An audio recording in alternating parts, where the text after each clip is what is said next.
Professor Endir.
Hello.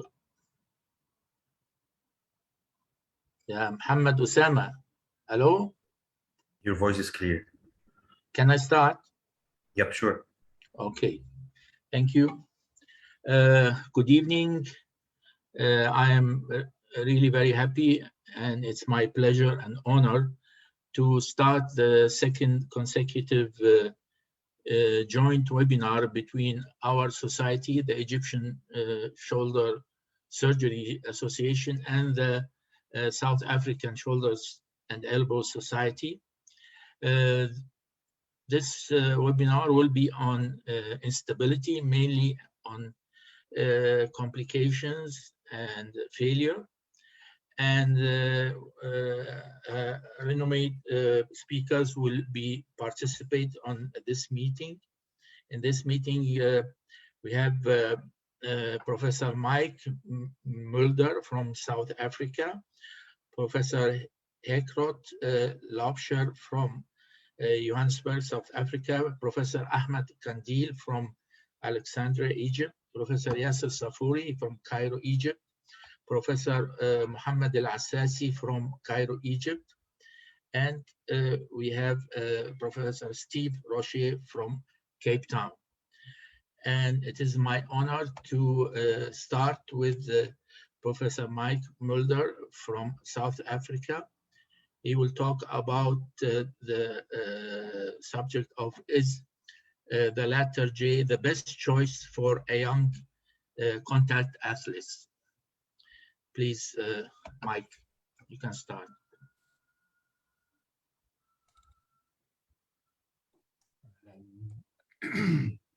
Professor Flieger, good evening. Can I just confirm that you can see my screen? Yes. Okay.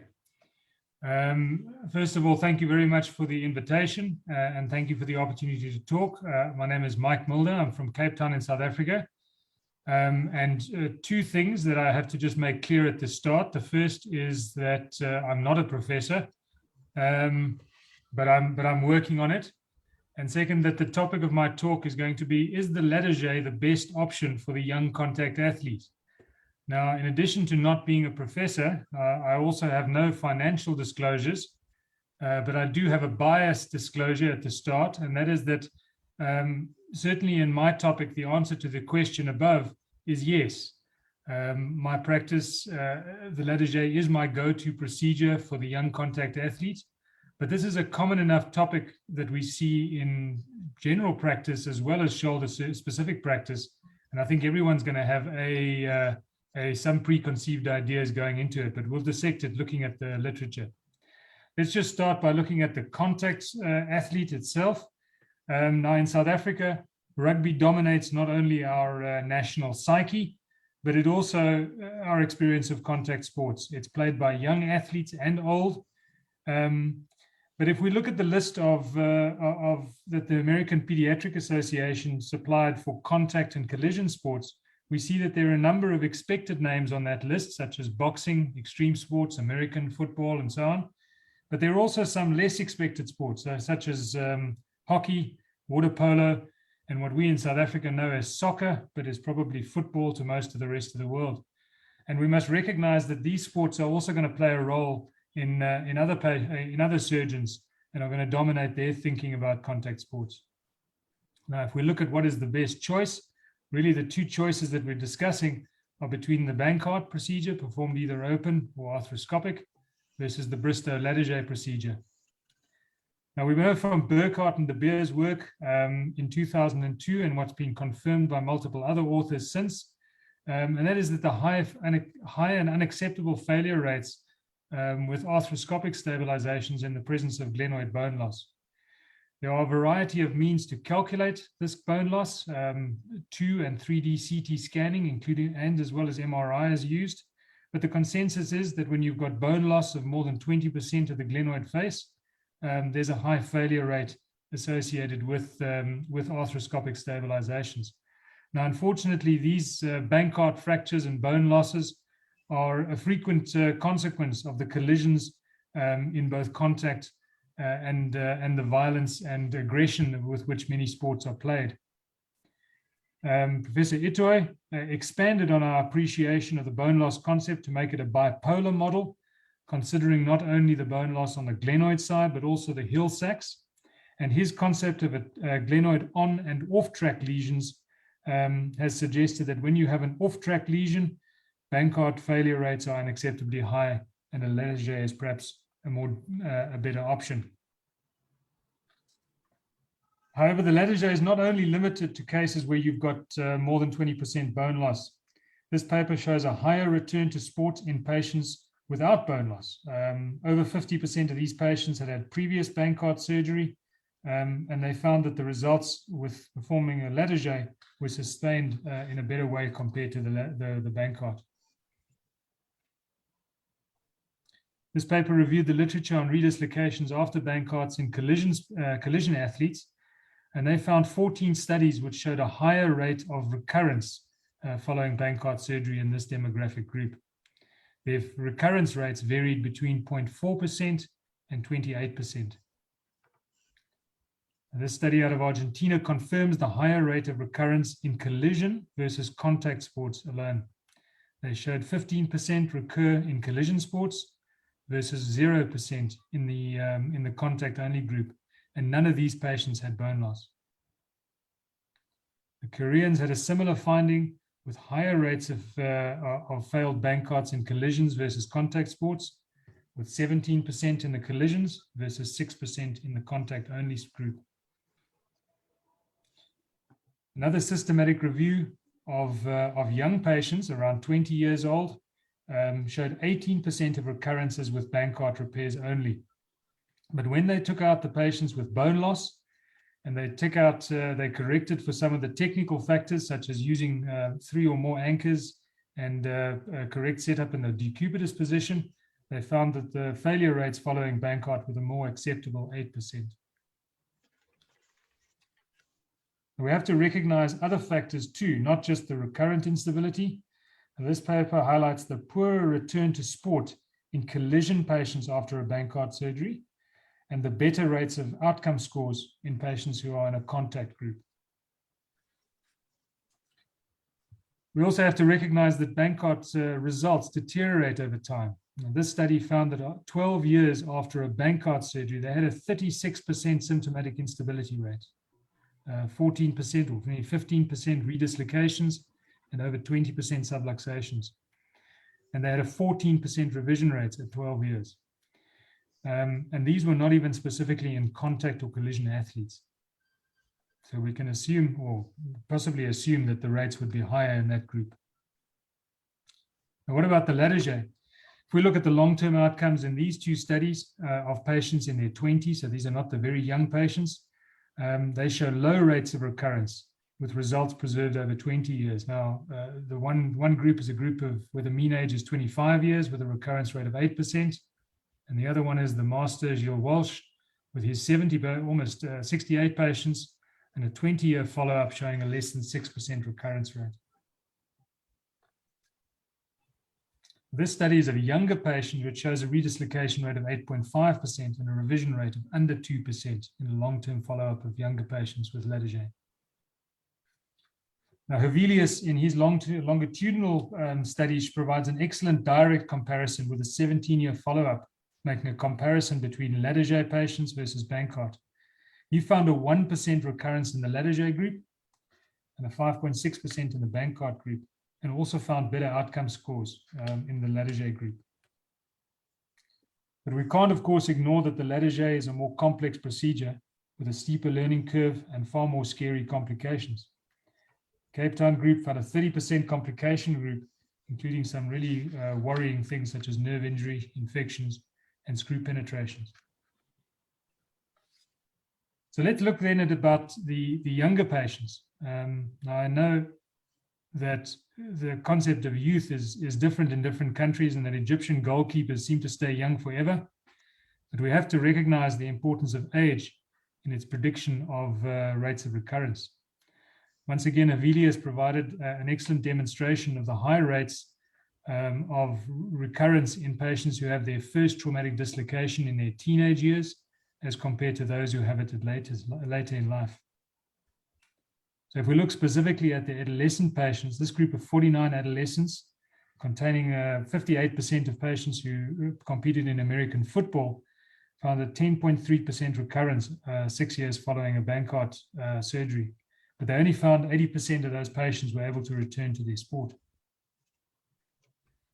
Now, Len Funk's paper out of Wrightington mirrors the South African experience, and it certainly dominates our thinking. Of this group of 67 adolescent rugby players with a mean age of 16 years, he found a 51% recurrence rate within 18 months of returning to sport. And it certainly is very hard to ignore those numbers when our dominant sport is rugby. What about the adolescent Latarjet patients? Well, there's little data on the Latarjet performed in the adolescent group. Now, this study shows revision in complex cases who underwent a Latarjet. They showed a 17% recurrence rate, but these were complex and multiply operated patients. Pascal Boileau provided some guidance as to the decision-making with his ISIS score. With scores allocated to various factors, various patient factors such as age, the presence or absence of a Hill Sachs, and loss of the anterior glenoid contour, a score of 6 or above correlates with high risk of recurrences with an arthroscopic procedure. And as you can see from that little calculation on the right-hand side there, it doesn't take a lot for a teenage athlete to reach a score of 6.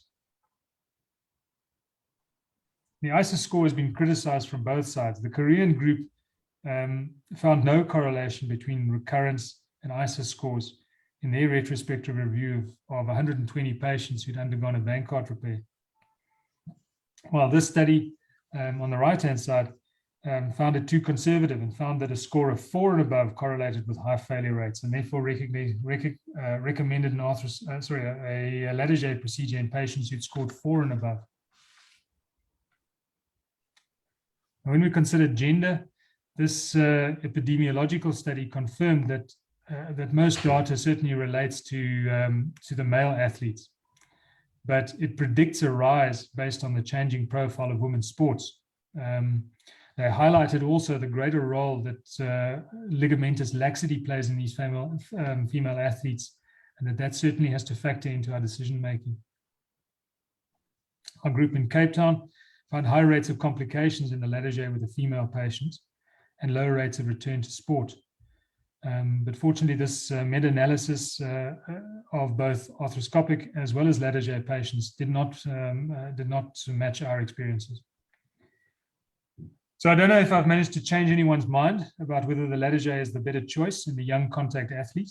But certainly my conclusions are that in cases where there's bone loss, whether it be glenoid only or an off-track lesion, results seem to be better with the Latarjet procedure. There is, however, a definite role in a non-adolescent patient without bone loss to do either a Bankart or a Latarjet procedure. However, in the South African experience, in those who deal predominantly with rugby, the high failure rate associated with arthroscopic procedures means that the Latarjet remains our go-to procedure. Thanks very much.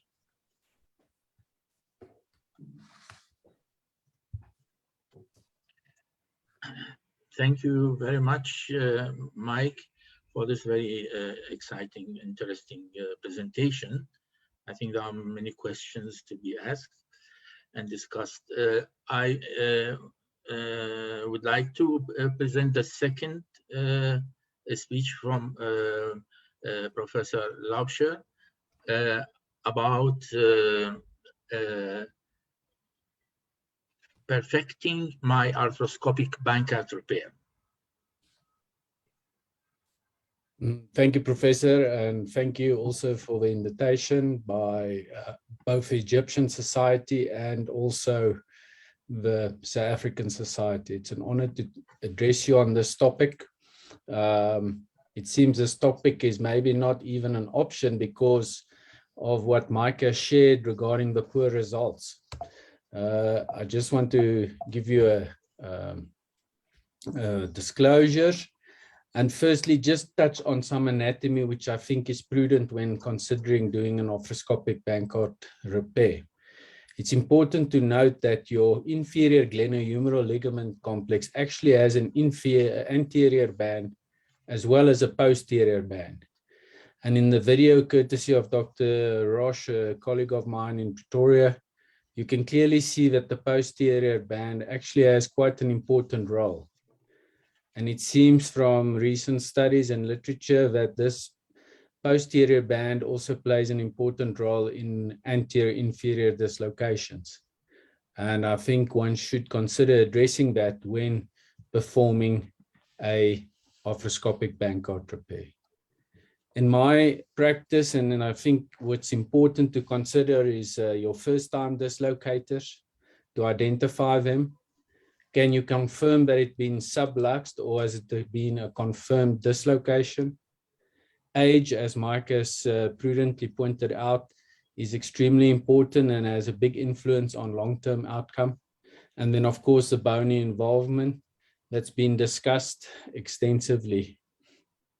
The Instability Severity Index gave us a lot of guidance, but certainly shows us the importance of bone damage to the glenoid. Prof. Gerber in 2002 already stated that purely repairing a labrum with no bone loss, you do lose 85% of your original stability. So a dislocating event is already severely disabling. Just briefly on the guidelines for the procedure itself, 2 options, beach chair or lateral decubitus. In my practice, I perform this procedure in a beach chair position. The advantage of a lateral decubitus is your traction that you have in a lateral aspect, opening up the inferior pouch, especially when you want to address inferior lesions. I believe cannula placement plays a crucial role in the success of this procedure, especially your anterior portal placement.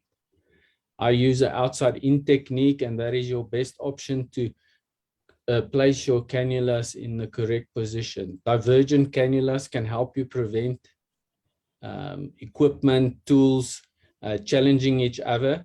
And even though it's an anterior superior and anterior inferior position on the skin, your cannulas should try and be divergent. Also, I have had some petite patients, young patients, and 2 cannulas in your rotator interval space can be problematic. Consider only using a percutaneous access for your anterior superior portal. Preparation of a labrum is important, mobilizing it, and we will look at that shortly. I use an ablation device to assist me in performing the preparation, and I try and preserve as much bone as possible. Certainly knotted and knotless implants are both excellent options, and I prefer a knotted implant as I like the feeling of the tension of the sutures on my hand and the reduction of a labrum onto the glenoid. Here again, you can see 2 cannulas in the rotator interval, but remember to try and have them divergent. Outside in technique, you can see your needle is as close as possible to the anterior aspect of a biceps. And once you've placed your anterosuperior portal, you can use this as a viewing portal and assess your anterior labrum. Remember also the portals at number 6 and number 3. These are crucial portals when you try and address very inferior labrum detachments in the 6 o'clock position, or when you wish to tighten the posterior band of the inferior glenohumeral ligament. Anterior superior viewing portal can be crucial, as often from the posterior portal you cannot assess the damage efficiently and effectively, and from this anterior superior portal with an anterior inferior working portal you can address this type of lesion, liberating tissue with your ablation device and liberators, which we will touch on briefly. I prefer using the product below shown. This allows me to have a controlled interface between the labrum and the bone to create an area where I can commence with a liberator mobilizing my labrum. You can see also once we've mobilized the labrum, shortly after mobilizing it, I can use my liberator also from an anterior superior aspect, and you try and make sure that you have full mobilization of the labrum right down to the muscle layer. Once I've performed the mobilization, I prefer using a curette as well as a rasp to prepare the bone rather than a shaver or a burr, as I believe that can cause extensive bony loss, so much so that it can impair my repair and long-term outcomes. I believe this is quite important for the healing potential of the labrum.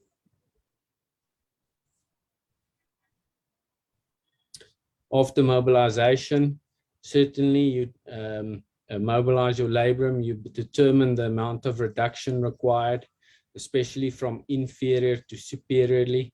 Make sure there's no persistent adhesions between your labrum and bony interface. This is quite crucial. Once we've mobilized the labrum, I prefer to insert my superior anchor first. And part of the reason for this is in many cases, we have a situation where the labrum is severely displaced inferiorly. And I prefer to use one suture just to reduce my labrum into a good position so that I can have a good idea in which position I would like to fixate my labrum. After placing this lasso loop suture, I get excellent traction on my labrum, and I can then reduce my labrum with this technique without compromising a tear out. You can see I have excellent tension ability in my labrum with this suture without the fear of tearing my suture out. And in this manner, I can reduce the labrum. And once reduced, I can proceed inferiorly with my anchors from an inferior to a superior fashion. And yes, don't panic when you are faced with this type of situation. Make sure you have all your equipment, all your techniques ready, prepared, so that you can take it and deal with it in a step-by-step manner. Like Mike mentioned, the bony involvement is crucial and is becoming more and more of a factor in your decision making. Even Steve Burkhardt, who wrote with Dr. De Beer's study, even mentioned that one should maybe consider even an arthroscopic Bankart repair in our adolescent first timers in this editorial comment in Arthroscopy in 2017. Purely to prevent extensive bony damage, which would necessitate a lateral J remplissage. I think there's value in the fact to consider an arthroscopic Bankart in your first-time dislocators. As Mike also mentioned, we have significant recurrence rates in long-term follow-up studies, and studies should be evaluated with this in mind. 33% recurrences up to 5 years, and accurate results can only be assessed after 8 to 10 years. Acute first-time dislocators seem to be indicating that it might be a good option to consider arthroscopic Bankart repair as an initial treatment to purely prevent any further bony damage and bony involvement. I prefer all suture anchors to avoid the risk of glenoid fractures, and they've opened a new avenue of implants that do not cause a lot of bony destruction. Of course, when you consider anchors and Bankart repairs, with 3 to 4 anchors as shown to be minimum, costs become an issue with this technique, and then one wonders if a lateral J is not maybe a more cost-effective procedure. But pre-op decision making, in my opinion, is probably most likely more important than your technique. It's not about perfecting my technique, but it's also about perfecting my decision making. And that's why webinars such as these help me to learn more. And certainly next year in Cape Town, with the Sases biennial meeting, we'll be able to discuss this in person in more detail. Thank you, Professor, for your time and the invitation. Thank you very much, Professor Laubscher, for this very interesting presentation. Now it's my honor, pleasure to present Professor Ahmed Andil from Alexandria to talk about the following subject: when and how to perform a remplissage and its late results. Professor Ahmed.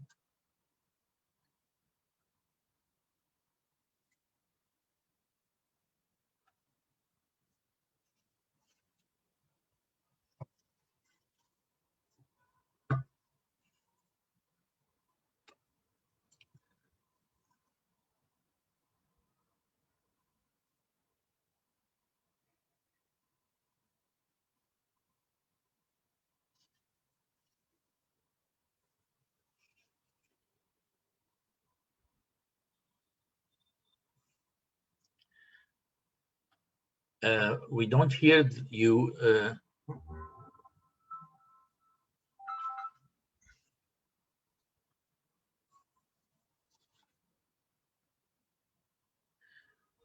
Please open the mic, Ahmed.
I think we are.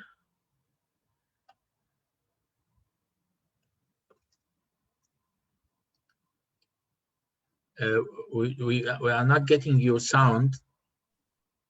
And now, We cannot hear you. Yes, I think. now can you hear me? Yes, yes. Now it's very good. Okay, the problem is now I have to go to this one.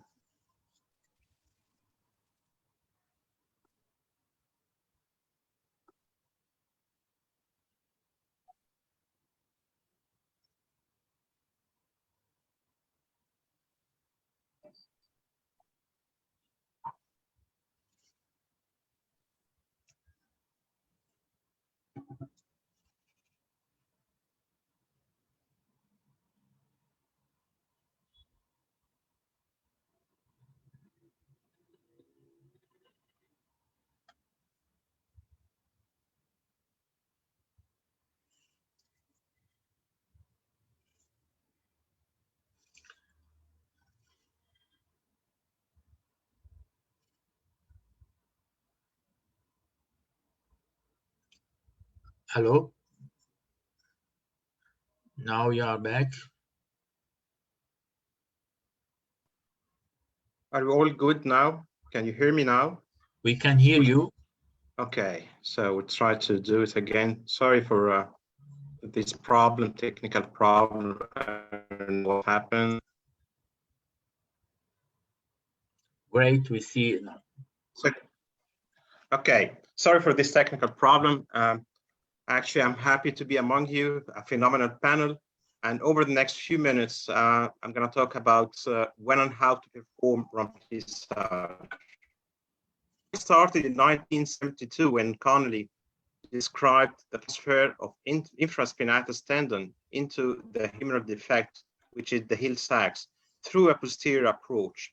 And then in 2004, Eugene Wolf from San Francisco just introduced the same technique through arthroscope. He used the term remplissage because most of us know that he spent a part of his medical training in France, and remplissage is a French word meaning filling. So it is filling the Hill Sachs with the posterior capsule and the infraspinatus to prevent the anterior engagement. So basically, this is a posterior capsulodesis together with infraspinatus tenodesis.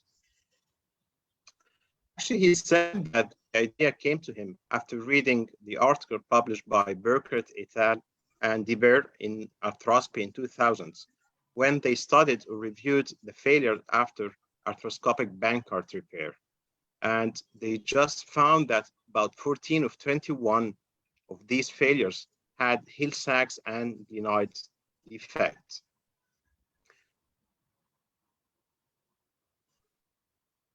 So the question is when to do remplissage. Actually, we may have two situations. One of them when we are faced with a deep engaging Hill Sachs without glenoid bone loss. And the other situation is when we have a Hill Sachs, either shallow, whatever size, but with glenoid bone loss. And in that case, it's very important to quantify the amount of bone loss. So to do that, we have to go to the term which is the glenoid tract introduced by Yamamoto and Ito in 2007, which is defined as the area of contact of the humerus against the glenoid as the arm goes up. And we know from cadaveric study that glenoid pushes the cuff about 16% of the glenoid width, and the glenoid tract is calculated to be about 84% of the glenoid width measured from rotator cuff attachment. So it goes without saying that when there is glenoid bone loss, the glenoid tract narrows. And in that case, I mean with glenoid bone loss, to calculate the glenoid tract, it equals 84% of the normal glenoid width minus glenoid defect width.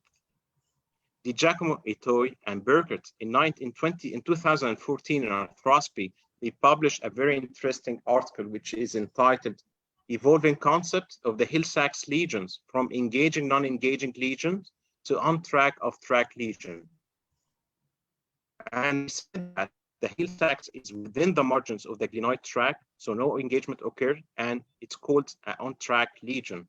On the other hand, if the medial margin of the Hill-Sachs extends beyond the glenoid tract, so in that case, there will be engagement, and we call this an off-track lesion. And they said or introduced a treatment paradigm in which they just group the patient into 4 groups. What concerns us here is group 2 and group 4. And in group 2, these are the patients who have a glenoid defect less than 25% and with an off-track Hill-Sachs lesion.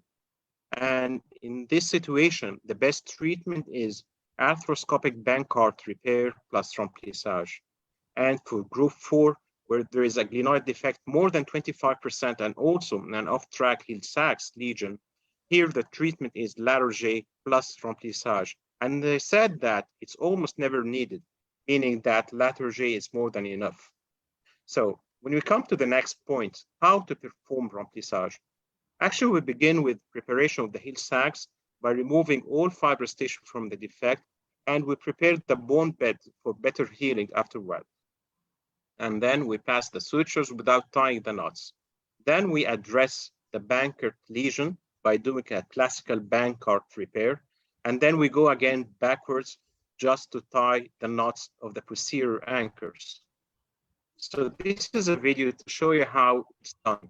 As you can see, this is a big Hill-Sachs, and we can see that there is engagement. So this is an engaging Hill-Sachs. This is the glenoid. This is the humeral head with the big Hill-Sachs, the engaging Hill-Sachs. So the first step is that we introduce the burr from the posterior portal, remove all fibrous tissue and prepare the bed. And after that, we introduce the anchors. Usually we use 2 anchors, one inferiorly and one posteriorly. And we usually put the anchor just about 5 millimeters from the articular cartilage. So as you can see, this is the anchor. And then with the penetrating grasper with suture passer, we just introduce it to grasp and retrieve the 4 suture limbs in a mattress fashion. And then when it's done, we just repeat the same thing with the other anchor. And as you can see now, these are the 2 anchors with the 4 suture limbs of each anchor passed through the infraspinatus tendon. Now it's time to address the Bankart lesion. As you can see, this is the Bankart lesion. And after doing a very good mobilization, this is a preparation, of course, of the anterior glenoid bed. And this is the grasp to show you how it's going to be reduced to achieve a good tension of the inferior glenohumeral ligament and good reduction of the labrum and the ligament. This is after putting the anchor and classical repair of the Bankart lesion. And as you can see, after doing that, the head of the humerus is pushed backwards. So that's why we start by putting the posterior anchors and dealing with the Hill-Sachs first. And after just repairing the Bankart, we go backwards and we tie the knots. And this is the final picture after tying the posterior anchor knots. And you can see the infraspinatus inside the Hill-Sachs defect. So as regard the literature review, there are multiple clinical studies, and they all just found that the remplissage had low recurrence rates with none or minimal motion loss, and the complication rate was very low.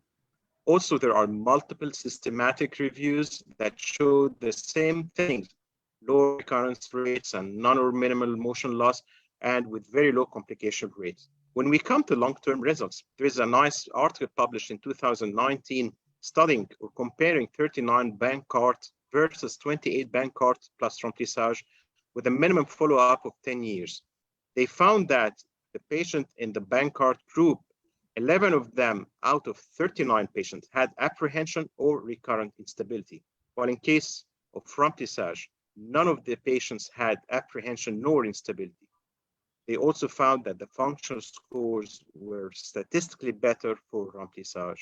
Another article in 2022, with a minimum of 4-year follow-up, they studied 43 patients with less than 20% glenoid bone loss, and the patient had excellent and good results in 86%, with a recurrence rate of about 9%. Another long-term results published in 2021, with an average of 7 years of follow-up, they showed that remplissage had good results regarding clinical scores, shoulder stability, and with acceptable rates of return to sports. So in summary, remplissage procedure is a valuable and effective one, which has a low recurrence rate, none or minimal motion loss with very low complication rate. But it is very important to select the patient.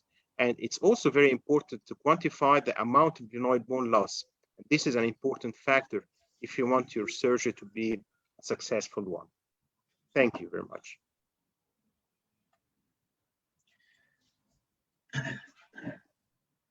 Thank you very much, Professor Andil, for this very interesting presentation. Now I would like to call Professor Yasser Al-Safuri to make his presentation. I think it is recorded, so we can start presenting the video, and he will join us at the end for discussion. Please, Mohammed Osama, put the video. Just a second.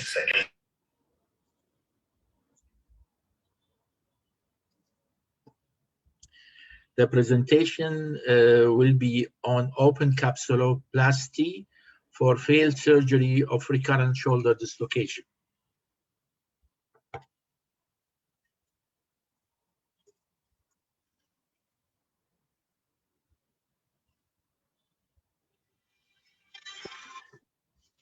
Good evening. My presentation will be on inferior capsular shift surgery, open inferior capsular shift for failed surgery for recurrent shoulder dislocation.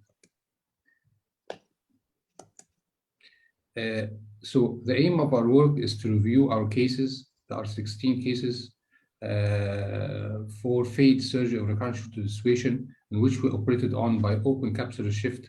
And we're going to review the technique and the results and our recommendations.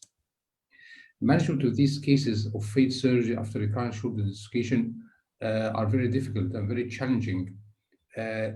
It's very important to know the anatomy, the detailed anatomy, and the muscles around the shoulder, the static and the dynamic stabilizers, and also the pathology, what happened which led to the failure of this type of surgery of the primary surgery. Good physical examination, history taking, and CT scan and X-rays are important to plan your surgery.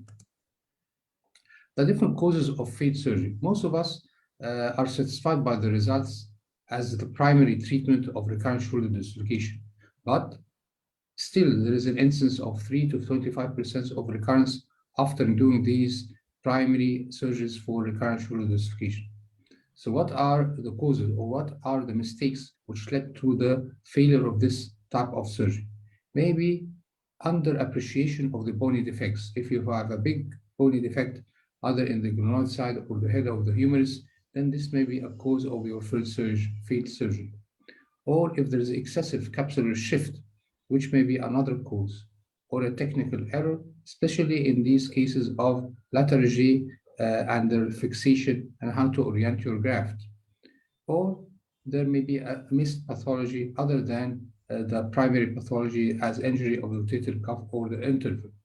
Or very simply a new trauma which led to the failure of primary surgery. How do you treat these patients? We use the open capsular shift, which was originally described by Neer.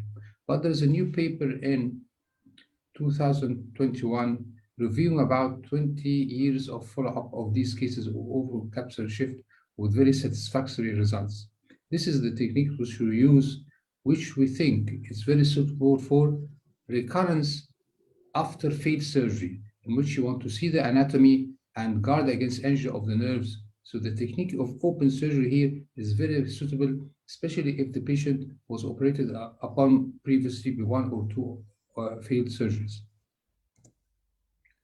So we reviewed 16 patients. These are the patients which we were able to review. There were 16 patients. 2 of them had more than 1 operation after the primary surgery. 12 of them had failed Bankert repair. 4 of them had failed lethargy. Most of our surgeries are done after 1 year of the failed surgery. So we had 2 groups, those which have failed surgery as a result of the capsular laxity, and those which underwent a lethargy operation and it failed. We had 16 patients with failed capsule shift etiology, and those 4 cases for failed lethargy. Most of us agree that the treatment of primary treatment of recurrent shoulder dislocation may be arthroscopic repair of the Bankert, or sometimes some surgeons treat it primarily by the lethargy. But other authors consider that if you use a graft lethargy for reconstruction of a bone defect less than 20%, that there are no stresses on the graft according to Wolff's law, so these grafts resolved. And this was the situation in our cases. The 4 cases had absorption of the graft and failure of the primary lethargy procedure.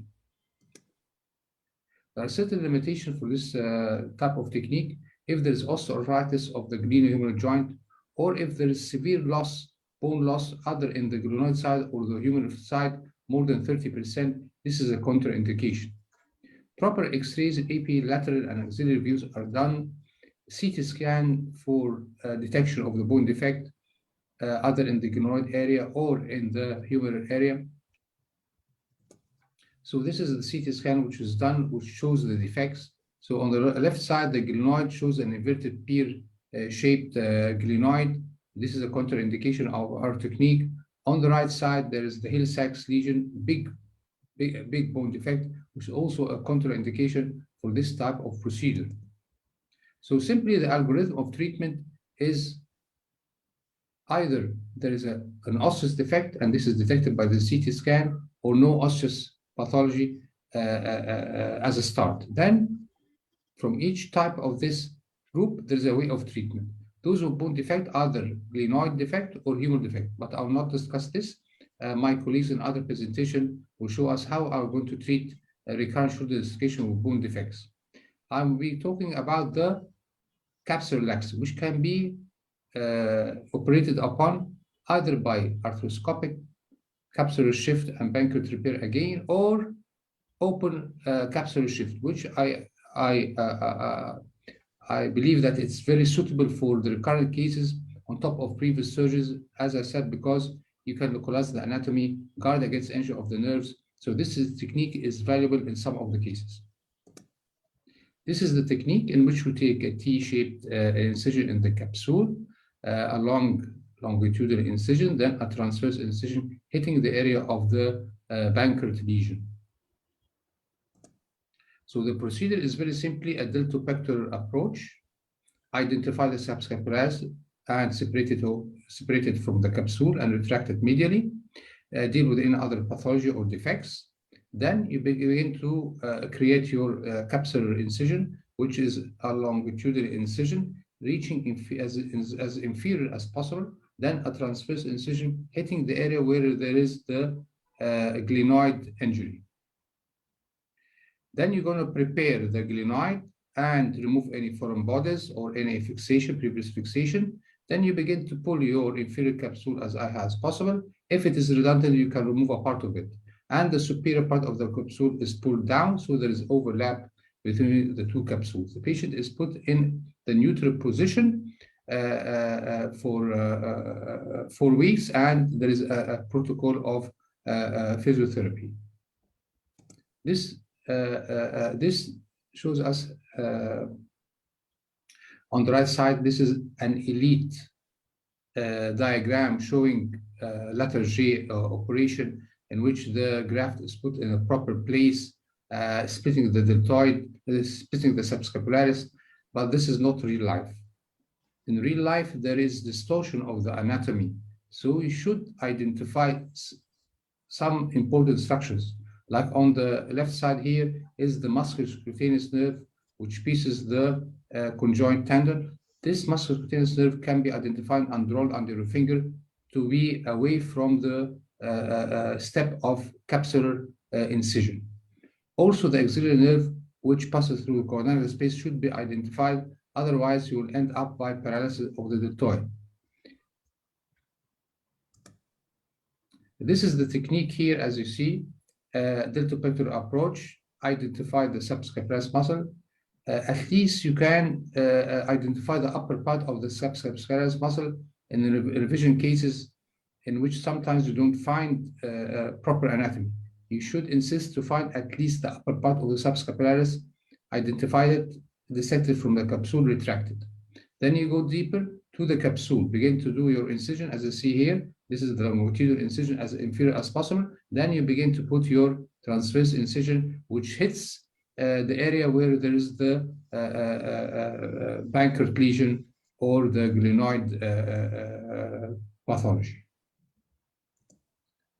As you see here, then you're going to prepare the glenoid. Remove any foreign bodies, remove any fixation, freshen the bone so that the capsule will later on stick to this area and provide stability anterior to the joint. Then you begin to pull the inferior capsule as high as possible, and the redundant capsule is removed. Post-operative rehabilitation, as I said, we put the arm in an immobilizer for 4 weeks, but it's possible to move the elbow, especially if the patient can lay down on his back and extend the elbow. Some pendulum exercises and isometric exercises are encouraged without too much active external rotation or using the subscapularis as an active motor muscle in internal rotation until there is 8 to 10 weeks, after which begin exercises and active ranges gradually. The patient can go back to sports not before 6 to 7 months. I will show one of the cases in which there were 2 surgeries done.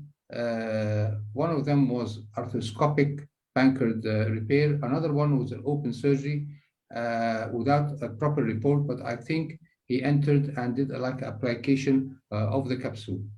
We use the same technique, open technique, in which we did a deltopectoral approach, identified the upper part of the subscapularis, retracted it medially, dealing with any pathology in front of us, then begin to do our incisions. The capsular shift begins with a long transverse incision, inferior as possible, remove the excess capsule, prepare the glenoid, freshen the anterior surface of the bone, then pull the capsule up in the neutral position and slight flexion of the shoulder, then reinsert the subscapularis without any tension. These are our results. The patient had good internal rotation, good external rotation, and had a good overhead elevation. So our conclusion that using the open capsular shift is suitable for some of the cases and gives good results and long-term results. It's the same as in other researches and in the literature.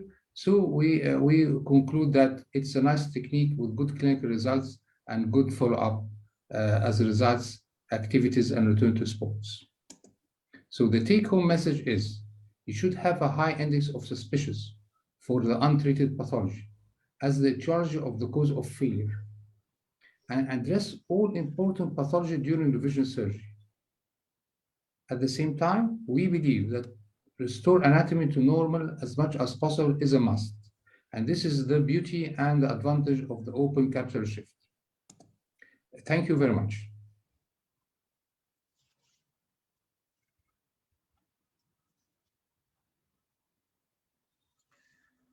Thank you, Professor Yasser, for this nice presentation.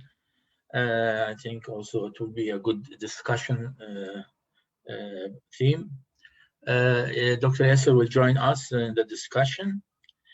Now, I want to present the next talk from Dr. Professor Mohammed Al-Assasi.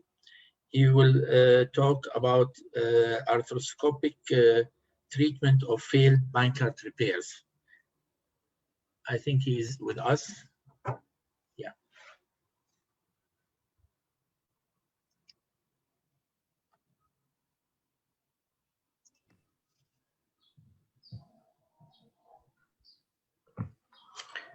Welcome welcome our guest speakers, welcome my professors. My presentation today is an arthroscopic treatment of failed Bankart.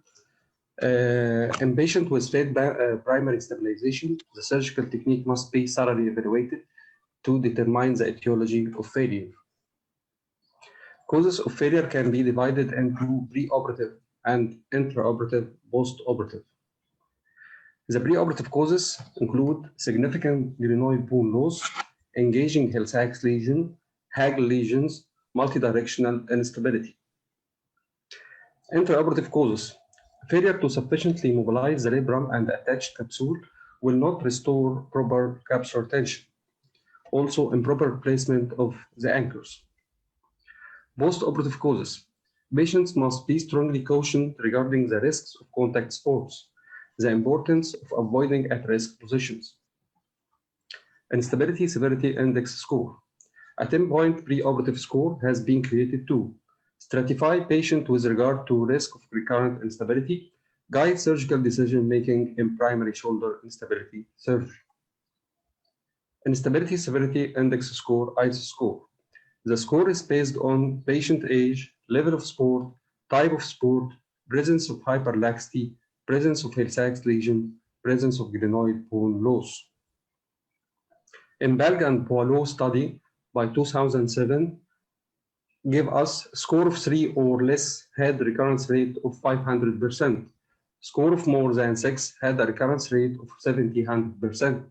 Score more than 6 be managed with an open bone block procedure. Score of 4 to 6 remains controversial.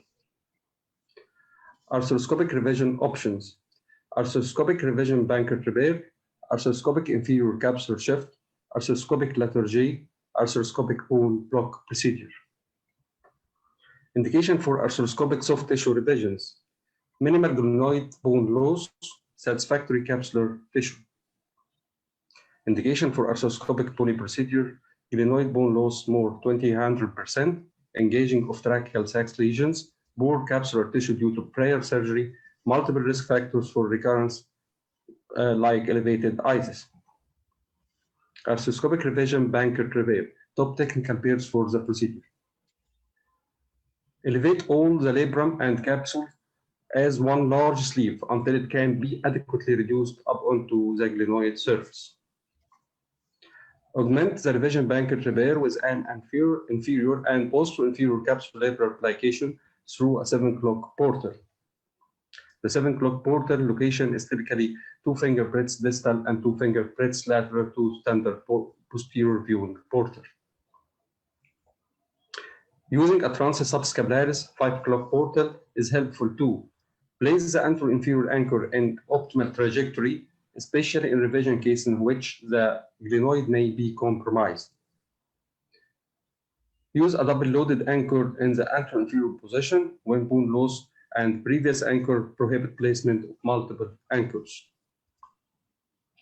Buzz the suture under the labrum inferior to the anchor position, so the suture will be shift and reduce the displaced labrum superiorly to the anchor.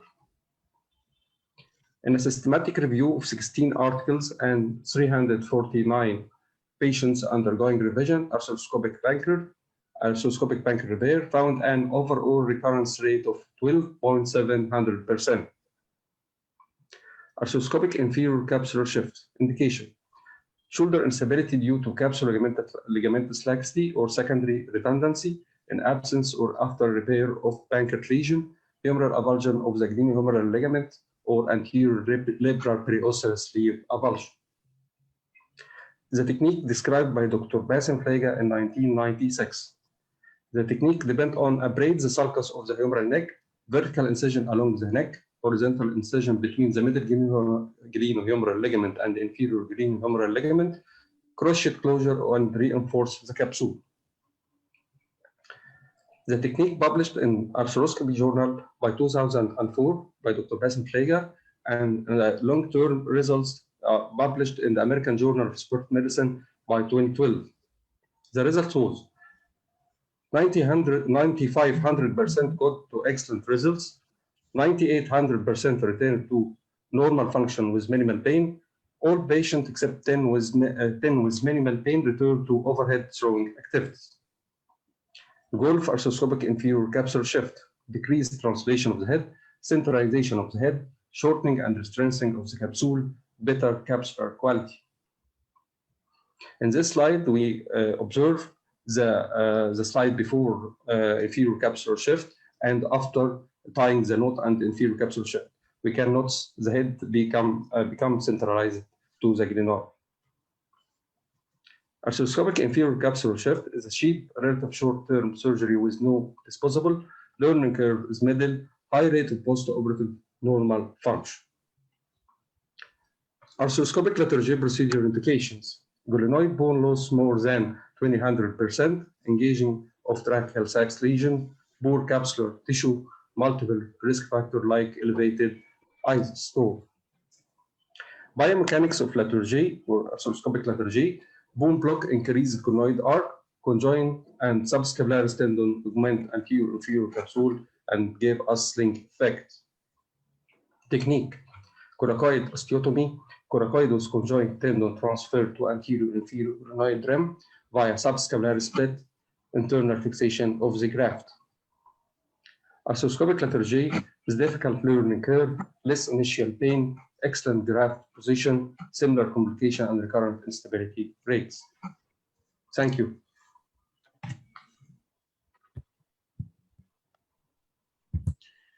Thank you very much, Professor Mohammed Al-Assasi, for this nice presentation.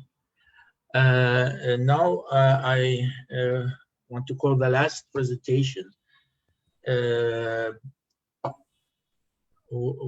Professor Steve Rocher will talk to us about management of failed lateral J. Please, Steve. Good evening, everyone, and thank you very much to Professor Flega and Dr. Leon Roger for setting up this amazing collaboration, and hopefully this will continue with the African Shoulder and Elbow Society that's been formed. I have no disclosures to this talk. The take-home message is to address the bone loss, the soft tissue, and to prevent failures of the lateral J. This paper from 2021 looked at 254 shoulders over a bunch of different papers and found that up to 40% was due to non-union or complete graft lysis. Graft malpositioning contributed another 20%.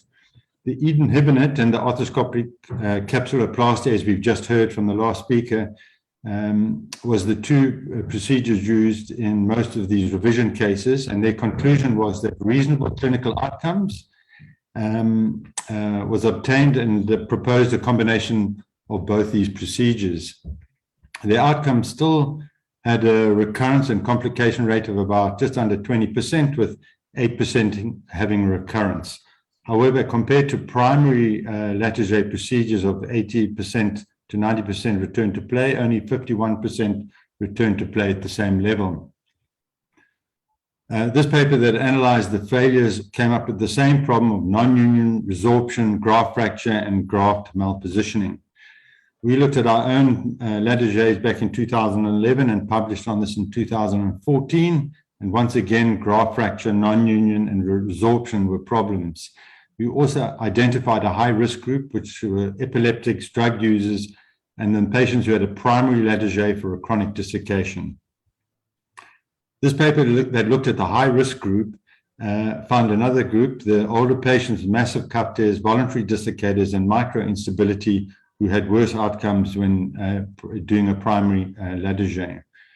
We also found the other group, as you heard from Mike Mulder, the females had worse outcomes, and this is probably because we undertreat them compared to their male counterparts because they have bigger bone loss and worse capsular ligamentous injuries.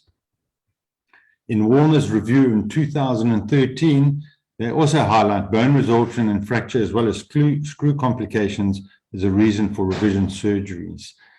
This analysis of 26 failures who underwent revision, once again, non-union, osteolysis, and malposition. And this really tells us we need to pay attention to the surgical detail when doing a Latarjet. So I'm going to show you a few cases of what we did for failed Latarjets. This is a 22-year-old ex-rugby player with multiple desiccations prior to undergoing his Latarjet. These are intra-op and post-op pictures. And on the right, you will see a 3-month follow-up where there is some slight osteolysis, but it appears to be uniting. 7 months later, he fell down the stairs. He's 120 kilograms. He had a significant fall, and he both broke the graft and the screws. At the time of surgery, he actually had a fracture, which he showed that he did not have a non-union of his graft.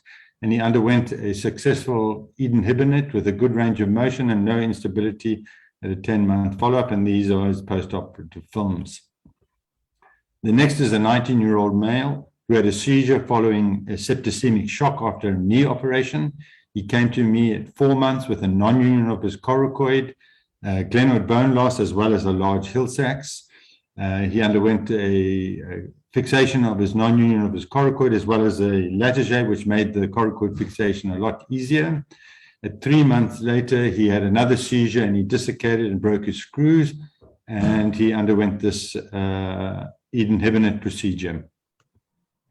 At a year later, he had another seizure. He had no problems following the first Eden Hibonite. However, he couldn't remember desiccation, but he presented with a painful shoulder, and here we can see he's got osteolysis completely of his bone graft, and this is one of the problems with the free graft, is the osteolysis rate, and he's bent the screws. This time he went for a revision of another Eden Hibonite, and at this time, you note that we did a remplissage at the beginning of the video and an anterior capsular repair, as we've heard from the two previous speakers, as additional options when you have a failed Eden Hibonite or Latarjet procedure. He underwent a revision Eden Hibonite, and these are his post-operative x-rays. The next was a 23-year-old female who's a rugby player. She had hyperlaxity and clinical signs of anterior instability. The x-rays showed probably a previous bony Bankart with glenoid bony cysts and a glad lesion and cartilage injury. As you heard from Mike Mulder, our standard procedure for a rugby player is a Latarjet, and we added a capsular shift and repair, which you can see on the right there because of her laxity. At 8 months, she had removal of screws for screw irritation, and she managed to last nearly another 2 years before she had another injury. She was still playing rugby, and this time from the films we can see, highlighted by the last speaker, is that she's got a capsular disruption. As you can see on the MRI images on the left, and on the right you can see she appears to have good bone loss, bone of the glenoid graft, and here's a CT scan showing that she probably has adequate bone. She went to theatre, and we performed an EUA and a confirmed anterior instability, no posterior instability, not really anterior-inferior instability. And we look at the arthroscopic findings from a superior portal. Unfortunately, she's getting some early OA, but that glenoid looks well reconstructed, no glenoid bone loss, and the anterior-inferior capsule from 4 to 6 o'clock looked intact. But from 1 o'clock to 3 o'clock, as you can see in this bottom video, where you can see she's got a new chondral injury at the top, and she's torn the capsule from 4 o'clock to 1 o'clock anteriorly. She went to theatre, and all we did was an anterior capsular labral repair. She has a 9-month follow-up with no further instability. The next is a 19-year-old rugby player who presented to me 8 months after his primary procedure done elsewhere. He managed to play rugby, he still had pain and he was rather stiff. And you can see he had a non-union of his graft. So we took him to theatre. Under anesthesia, he was not unstable, but he was rather stiff. At the time of surgery, found a sort of pretty much intact coracoid. And we felt that we'd rather refix the graft. And here, as you can see on the right, we bone grafted the screw holes and put a plate for extra compression. We did no capsular repair in this case because of his stiffness, and you wouldn't want to get him stiff post-surgery. These are his post-operative x-rays, and he sent this by WhatsApp from it because he's playing professional rugby in the UK. His graft is united with the revision surgery, and at 1 year he is playing with no pain and no further instabilities. So how do we avoid failure in the Latarjet procedure? We need to have adequate surgical skills, and this means decent training, possibly fellowships, and don't forget the cadaver labs as highlighted by the previous surgeons, that you need to understand the anatomy. Here we are, you can see the conjoint tendon, the axillary nerve, how close it is, and the musculocutaneous nerves in quite a high position there. You need to do this if you want to perform this Latarjet or inhibitor. The other thing is you need a good bleeding cancellous bone surface on the anterior glenoid as shown here. The next thing is you need to put the graft in a good position. I disagree that you have to do an arthroscopic procedure to get a good graft position, as you can see here, with 1 to 2 millimeters recession. We put an anchor in for repair of the capsule. And on the right, this picture shows a Eden-Hibonite procedure with a larger screw and 1 to 2 millimeter recession for a good capsular label repair after Eden-Hibonite procedure. We generally repair the capsule as shown here. Make sure that you don't make it tight, so you can't do an east to west capsular shift. You need to just catch the labrum. If they're hyperlax, you can add a capsular shift to it at the same time of the procedure. Don't forget, a careful EUA preoperatively will give you an understanding of the amount of hyperlaxity and the direction of the instability as shown here. And as you can see, this patient stabilizes in external rotation at the end range of his ligament movements. We also routinely do an arthroscopy because we believe lesions are missed by MRI scans, such as this type 4 slap lesion, which needs to be addressed when you're doing the Latarjet. This is the 2-year follow-up on that first patient under examination, and you can see his hyperlaxity. He has in fact got Ehlers-Danlos syndrome and a cardiac problem, which causes him to have seizures. We've tightened him up with the capsular shift and a Latarjet. This is a 2-year follow-up with good graft incorporation, no osteolysis. You can see his large hill sacks and hyperlaxity and a successful Latarjet. So in summary, you need to address the bone loss with an Eden-Hibonite. CT scan and intraoperative assessment will help with this. You address the soft tissue with a capsular repair and a capsular shift depending on the extent of laxity, and this can be assessed by an EUA, MRI scan, and finally at arthroscopy. And you need to pay attention to detail of the graft position and fixation at the time of your primary Latarjet, and this requires good training and technique, and you need to understand the limitations of a Latarjet and the high-risk groups. Thank you. Thank you very much, Steve. I know you asked to start with you with the discussion. We will start now our discussion. First, Steve, from all these talks, we can agree on things which also in the literature, and most of the literature starting from Carter Rowe through Neer, through Wallo, and all other studies have shown that dislocation is mainly composed factor R3. It is the labrum, and it is the bone loss, and it is the capsular hyperlaxity or redundancy. So these 3 components are very important to be controlled and dealt with through the surgery. And from there, I want to start receiving questions for Steve on treatment of failed Latarjet. So Any question from the colleagues?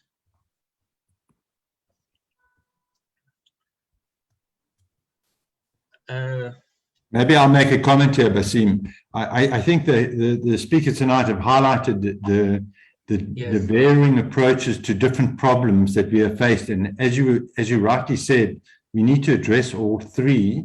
And your assessment of the patient and your assessment of the patient's pathology, the anatomy pathology, is how you direct your surgery. And so if your patient's a contact athlete, you will use different procedures.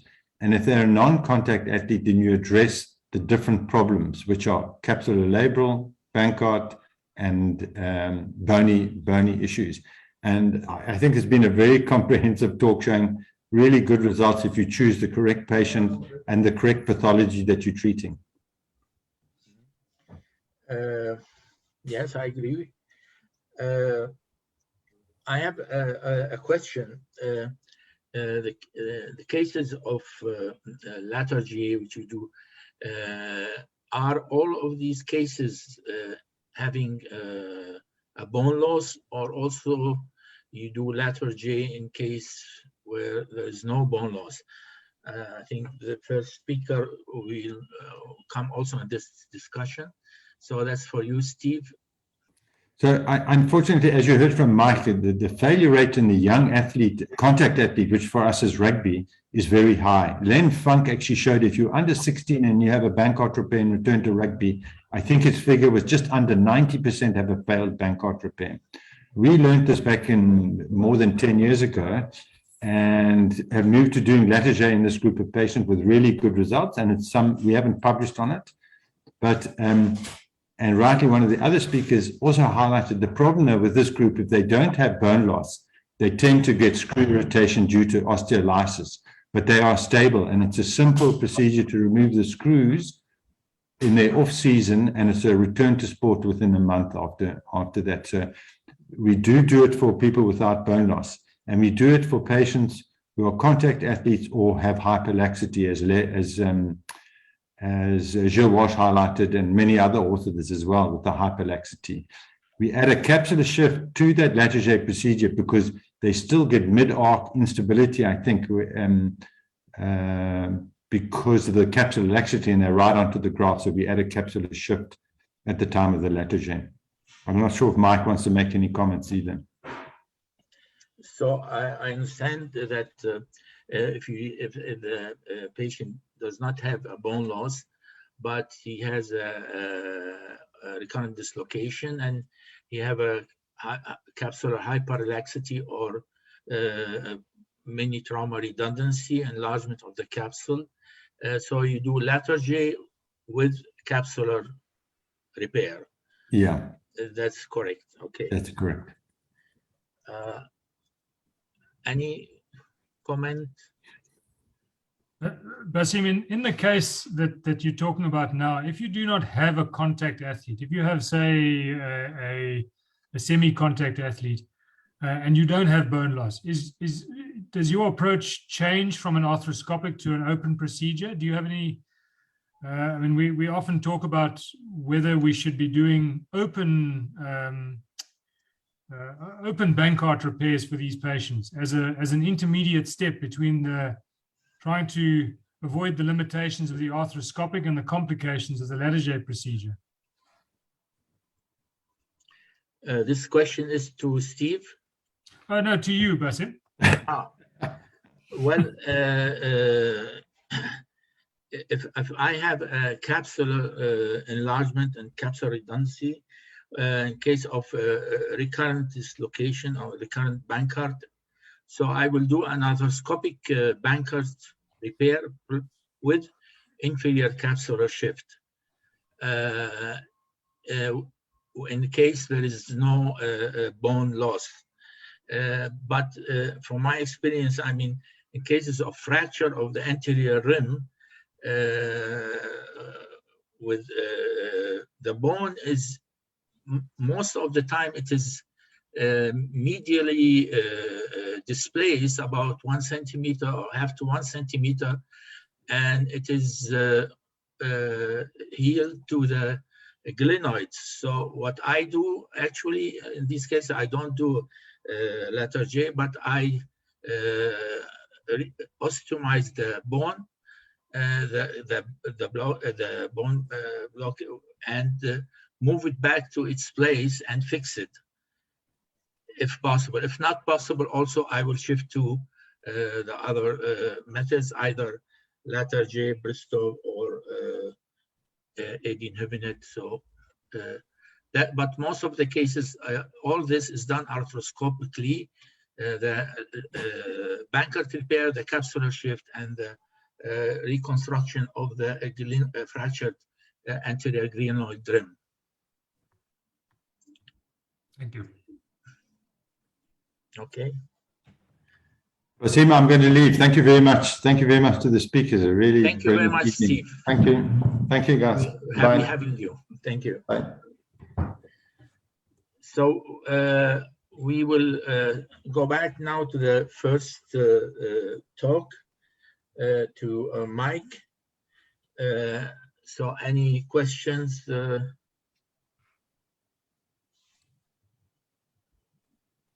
The letter J, is letter J the best choice of young contact athletes?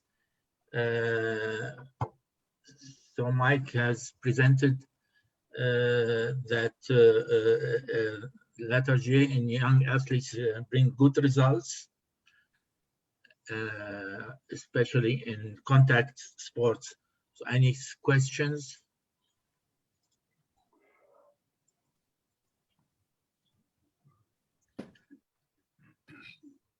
Wasim, I'll just while thoughts are being formulated, it's while our experience with rugby shapes our approach to these and the high failure rates that we've seen with and without bone loss in adolescent athletes, it is always a discussion with the patient and the family around whether we should do a arthroscopic procedure versus doing a Latarjet. Our bias, as we said, is towards the one procedure which will provide a long-standing result and better outcome scores. But we inform the family of the risks with the procedure and do leave it for them to decide. What is becoming apparent now is that many patients have heard of the two options that are available to the injured athlete, and are now saying, well, they don't want the keyhole operation, they want the bone operation. So in some cases, because of the prevalence of the procedure, it's becoming known as the better operation. So you have the patient requesting the one operation, while his family remain very concerned about the potential risks associated with the Latarjet. I don't know, Heki, is that something that you're dealing with as well? Yes, certainly, Mike. Also, the professional athletes amongst themselves, some do not warrant maybe an invasive procedure, but you're quite right. My personal experience is still that the adolescent patients with repeated instability, they probably have some degree of bone involvement. And as soon as I have a patient who's adolescent with bony involvement, I tend to be aggressive in light of the fact that they'd like full use and able to partake in their specific sports. So in my practice, I looked at the numbers last year, and between of the cases I did, it was actually a 50-50 split between arthroscopic labrum repair and Latarjet. So I do think it's important to, like Prof. Roche mentioned, that you have the skill available to you have the ability to perform a good Latarjet, because a poorly performed one has significant complications. Thank you. Mike, I would like to ask, what is how old is the youngest patient who you did a Latarjet for him? And Nazim, it's 14 years. Mhm.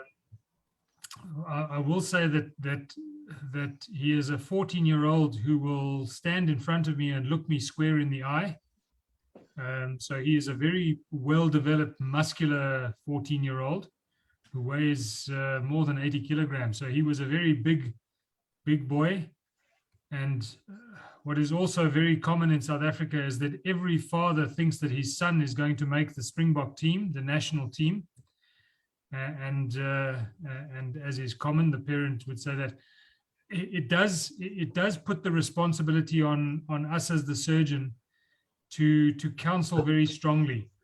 Often we have the situation where if you've run through the pros and the cons of both operations, the parents are more in favor of an arthroscopic procedure because of the lower complication rate, whereas the patient, the 14-year-old, is thinking more about do the one operation and be done with it. But having counseled them about the loss of time and the recurrence rates, often we do go the arthroscopic route.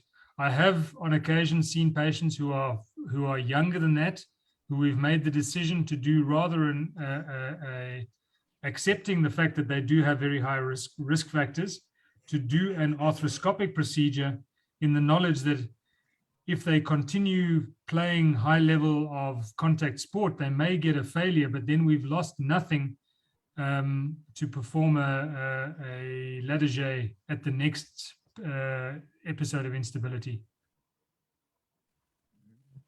Thank you. I always have to swallow very hard to perform an anatomy changing operation on a 13-year-old or on someone who has open growth plates, not 13, but someone who is young. It's you know the results, but it feels wrong to suggest that. So thank you very much. I will go to the next presentation. Heckrot, about perfecting arthroscopic Bankart repair. Any questions? Professor, I see there's a question on the Q&A about the post-operative rehabilitation protocol of the Bankart repair. My protocol is a 6 weeks immobilization in a standard sling. Certainly after 2 weeks, I'll allow some mobility within the elbow. The idea is also for the rehabilitation. I think when you have a situation of labrum healing onto bone, ligaments, and the laxicity of the ligaments, etc., that needs to be considered, and the time frame that it takes for that repair to heal and to take up the strain and stress of normal mobility, I think is most likely longer than even with a latter J. So in some instances, I think the rehabilitation with a arthroscopic Bankart repair can and maybe should even be longer than an open latter J. The question Ahmed Al-Nagar asks, do you consider patient with generalized laxity and habitual dislocation is not a candidate for any surgical intervention? Yes, I would be very reluctant, or certainly do my special examinations to ensure that there's no structural lesion. If there's a structural lesion, I'm often tend to be more aggressive, even if they are lax, but with proper counseling. But what we do often see is the swimmers, the adolescent female swimmers, they are extremely lax. They develop shoulder pain, and the impression is instability, but most often the instability is related to weakness and poor endurance in their rotator cuff and shoulder stabilizers. So often those patients who are hyperlax but are painful due to instability, they do well on a very good rehabilitation program. Thank you. Another question.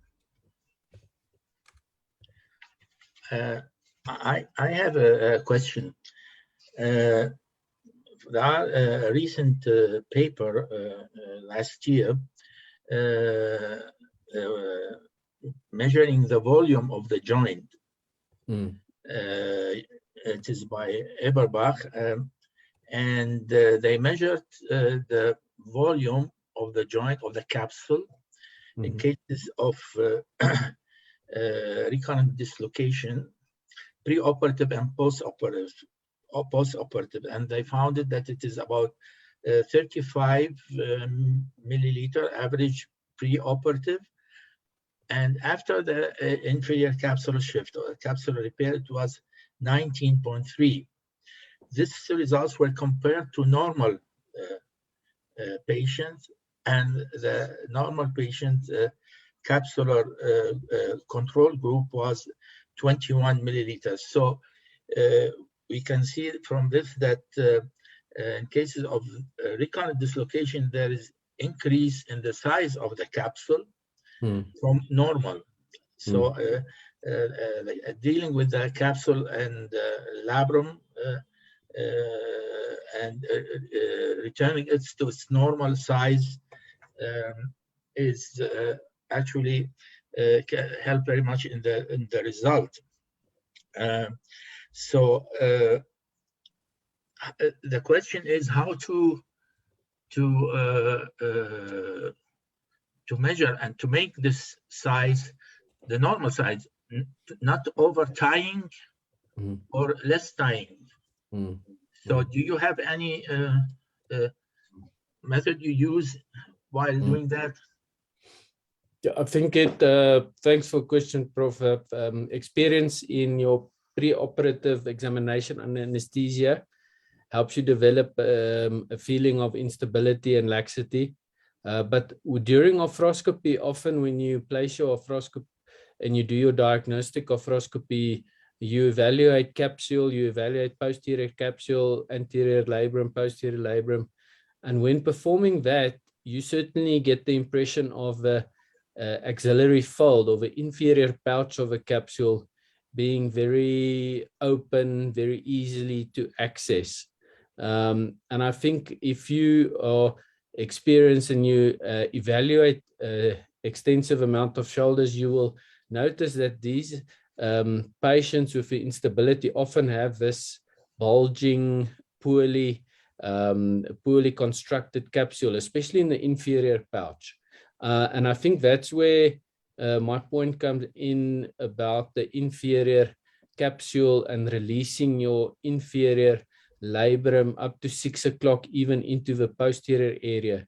Because as soon as you go in that area, you mobilize the labrum and you bring that labrum anteriorly, you're able to decrease the size of that inferior capsule, because I often think the inferior capsule is where all that volume is. I'm not convinced that the rotator interval closure will address the volume sufficiently. So a rotator interval closure will not address the problem that you mentioned in the research. Yes, thank you. Well, I just want to comment that measuring the size of the capsule actually with the saline injection was also first done by Happermeyer in Germany and now Eberbach. Actually, Charles Neer said that making the normal anatomical size is by doing the inferior capsular shift and then fix the shoulder in neutral rotation and a slight 20-30 degrees abduction, and you fix it with a cast, and from this you have the size in both external and internal rotation, elevation and extension approximately equal to the normal. So actually, I know only these two methods with the saline, and that's what did also from Charles Neer. Now I go further to the next presentation from Ahmed. Ahmed,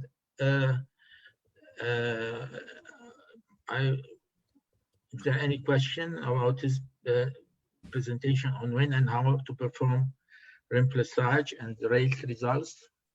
Question to Professor Andil. I have a comment, just waiting to anyone to make a question.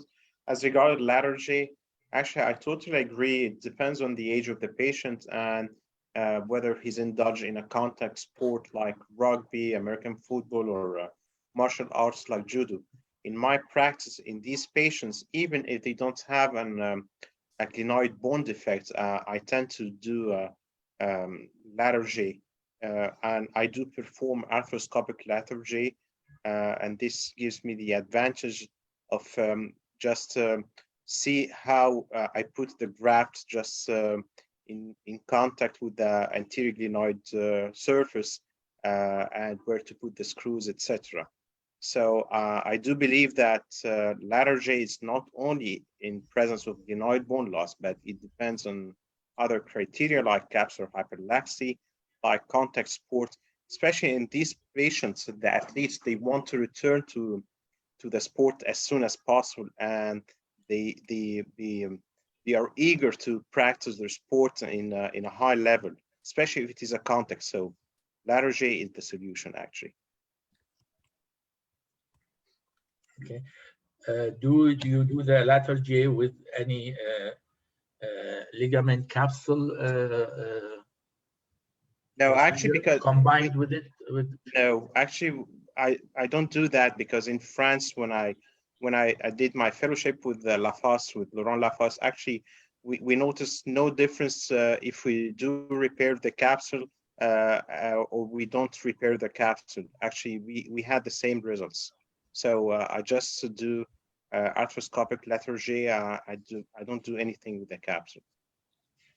Okay. Because the conjoint tendon, it does this thing. It does everything, because it's like a check rein. It prevents the anterior translation and it prevents the dislocation. The conjoint tendon, it's very strong, and its presence anteriorly, it acts as a check rein.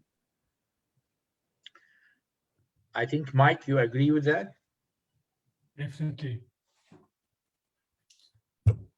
I would 100% agree with that, yeah. Okay. Okay, any other questions for Dr. Ahmed Kandil, Professor Kandil? Okay. Okay, I have a question concerning remplissage.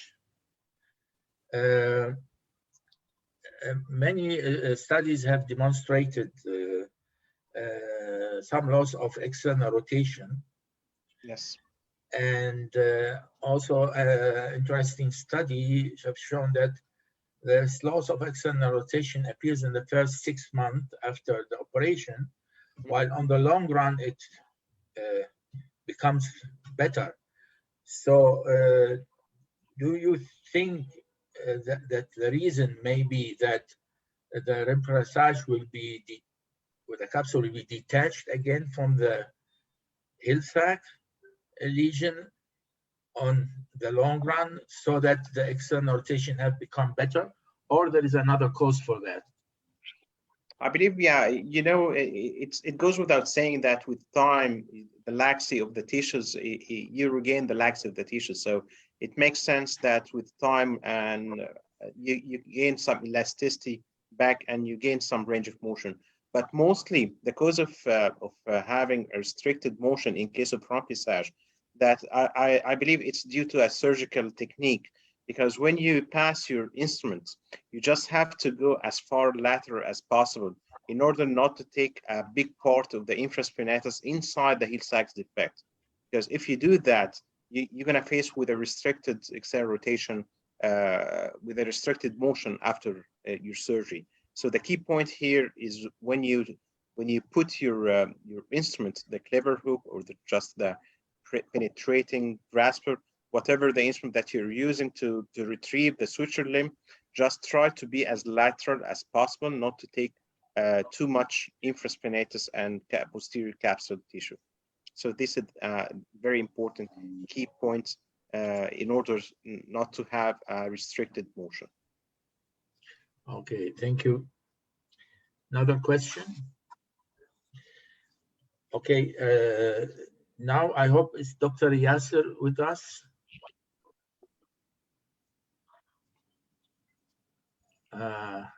Is Dr. Yasser with us?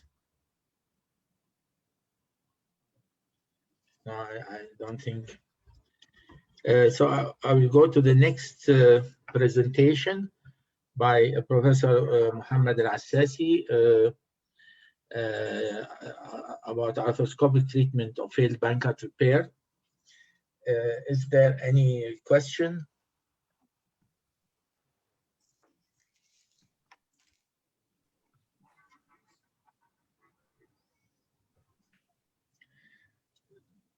I have a question.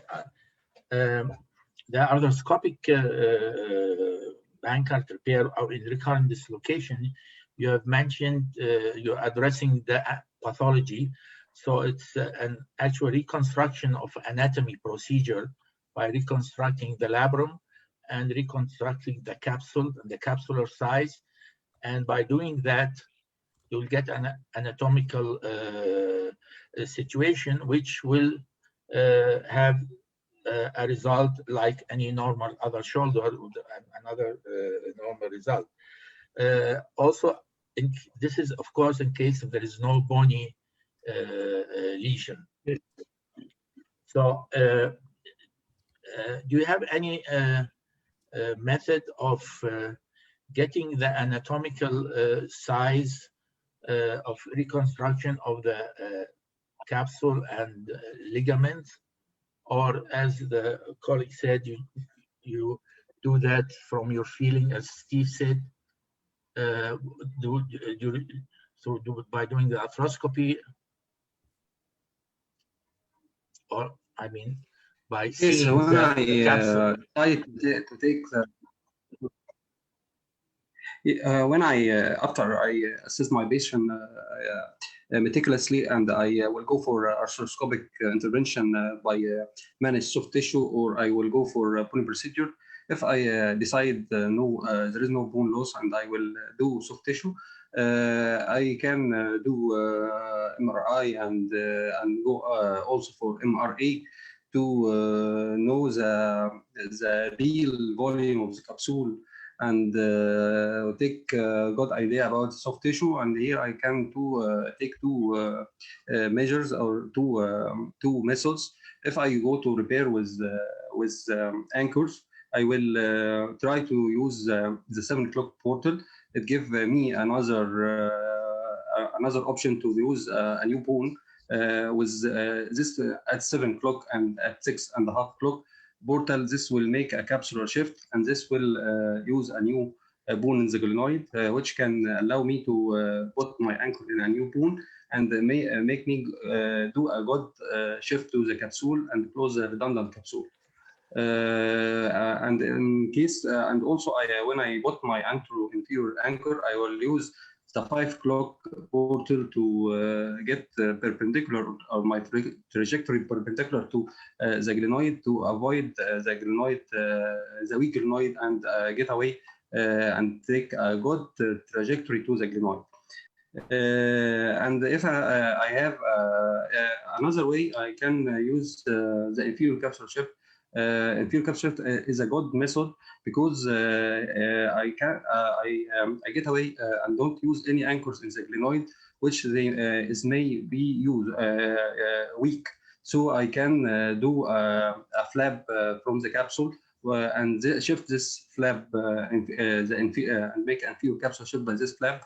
This strengthens the capsule and doubles the width of the capsule, and make me and reduce the redundancy of the capsule. When I have no loss in bone, this is very enough, and we try it in many cases, and it's a very successful technique. Do you use this procedure also in contact sport athletes? Yes, yes, I do inferior capsule shift in many facilities. I have more than 5 athletes and contact sports with inferior capsule shift for about 5 years follow up, and this is they very good. But at first, I always we must remember no bone loss. The technique is very helpful and valuable, but but without bone loss, either in the glenoid or the head. Thank you. I think we are 20 minutes over time. I have only a last question to all colleagues.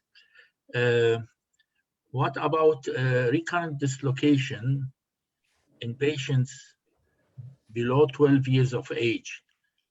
You do repair surgery for these or not? And these patients are complaining. They are not doing any voluntary things. They are involuntary. They have their problems in the school, especially in the sports, where they are very high competitive athletics, like swimming and other sports. So what would you do for these patients? Mike? At 12 years, Below 12. 12 years. From 7 to 12. First of all, I have no personal experience. My youngest dislocation is in a 12-year-old athlete, and I attempted to stabilize the shoulder with non-surgical means, and at age 13 did an arthroscopic Bankart procedure. But it is, I think I would try to avoid doing a lattiser in this group, simply because your coracoid physis is still open, and even if I am facing high failure rates in an arthroscopic procedure, I would prefer to perform a second procedure when the patient is older. So I would try non-surgical treatment. I would possibly withdraw from, if sport is contributing, I would withdraw them from sport, just to get them to be a little bit older, if that is feasible. But I understand, I can see you shaking your head. I understand the pressures that come from professional 12-year-old athletes. Yes, this is very difficult actually, because Hekro? Yes, Prof, I do think you've have to make sure whether there's a structural lesion. I still think it's something to consider. ALPSA lesion, capsular injury, you need to carefully assess for a Kim lesion that can contribute, because if there's pain, then that can be significant, and the children suffer a lot. The parents are agonizing about the children suffering. I have had a few cases of adolescents with teenagers with very subtle lesions, especially in the posterior labrum, presenting with instability complaints, but pain, and conservative therapy fails, and then go on to a diagnostic arthroscopy, where we do find structural lesion in the labrum. And the main reason for that approach will be the pain that these patients often suffer with. I think what we also must consider is technology that has advanced. We have newer designed anchors, 1.7 millimeter all suture anchors. These are extremely small, non-invasive implants in the bone. Maybe that's something to consider in our approach with these patients. Okay, Professor Ahmed Andil, thank you. Well, actually, this is a very tricky question. Actually, I don't know if the literature has anything with such an age, but I believe that I haven't read anything in the literature regarding recurrent shoulder dislocation in that age. And in my practice, actually, I have never faced such situation. But problem is, I do believe that such age. There is a high rate of recurrence after your surgery because he's still young, tissue is lax, he's certainly very lax. So I believe that you should be very cautious and very wise if you decide to do any kind of surgery for such an age. Well, if one day I face something like that, I think I would go conservative and conservative and conservative and make surgery the last resort. I believe so. I don't know because I have no experience, but this is. Yes, you are correct. But when you have the mother and the father and the child crying in your clinic, they want a solution. Psychotherapy for the parents and conservative for the child. And the child is ruined, depressed, and so on. So it's a really big problem. Yeah. Dr. Muhammad Al-Assasi.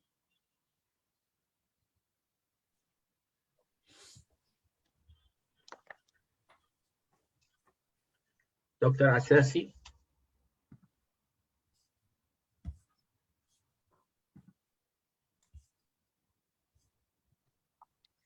I believe he ran away.